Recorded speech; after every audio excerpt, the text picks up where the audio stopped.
स्थानिक स्वराज्य संस्थांच्या निवडणुकीचे पडघम वाजण्यास सुरुवात होताच दुसरीकडे स्वबळाचे नारेही घुमायला लागलेत। आता खुद्द मुख्यमंत्री देवेंद्र फडणवीसांनी महायुतीमधल्या स्वबळावर थेट भाष्य केलंय। ठाणे, पुणे, पिंपरी चिंचवडमध्ये भाजप स्वबळावर लढणार असल्याची माहिती खुद्द मुख्यमंत्र्यांनी अनौपचारिक गप्पांमध्ये दिली। ज्या ठिकाणी मित्रपक्ष एकमेकांचे स्पर्धक आहेत तिथे वेगळे लढणार असल्याचं त्यांनी स्पष्ट केलंय। मात्र त्याचवेळी ठाकरेंचा बालेकिल्ला असणाऱ्या मुंबईत मात्र महायुती म्हणून लढणार असल्याचं मुख्यमंत्र्यांनी म्हटलंय। नेमकं मुख्यमंत्री काय म्हणालेत आपण ग्राफिक्सच्या माध्यमातून पाहूया। ठाणे, पुणे, पिंपरी चिंचवडला भाजप स्वबळावर लढणार।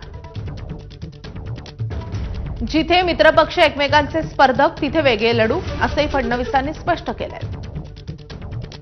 निकालानंतर काय करायचं ते ठरवू असंही फडणवीस म्हणतायत। मुंबईत मात्र महायुती म्हणूनच निवडणूक लढवणार असल्याचंही त्यांनी स्पष्ट केलंय। मुंबईत एकत्र, राज्यामध्ये वेगळं लढून एकत्र येणार असंही फडणवीस म्हणाले। मतदार याद्यांवरून टीका करणाऱ्यांना त्यांच्याच पद्धतीनं उत्तर देणार। लोकसभेला मवियाला कसा फायदा झाला त्याचे पुरावेच देणार असं देखील फडणवीस म्हणाले।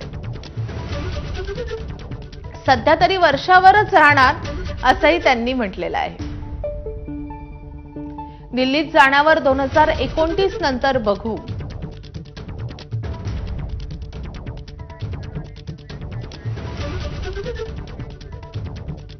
दरम्यान या सगळ्या संदर्भात शंभूराज देसाईंनी नेमकं काय म्हटलंय ते देखील पाहूयात।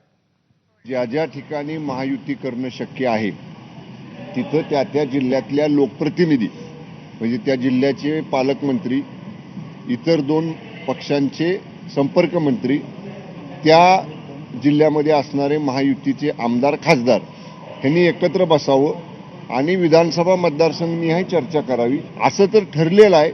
त्याप्रमाणे बऱ्याचशा जिल्ह्यांच्या प्राथमिक बैठका झालेल्या आहेत। आता सगळ्यांचे एकत्र अहवाल राज्य समन्वय समिती पुढे येईल महायुतीच्या आणि मग त्याच्यावरती निर्णय होईल।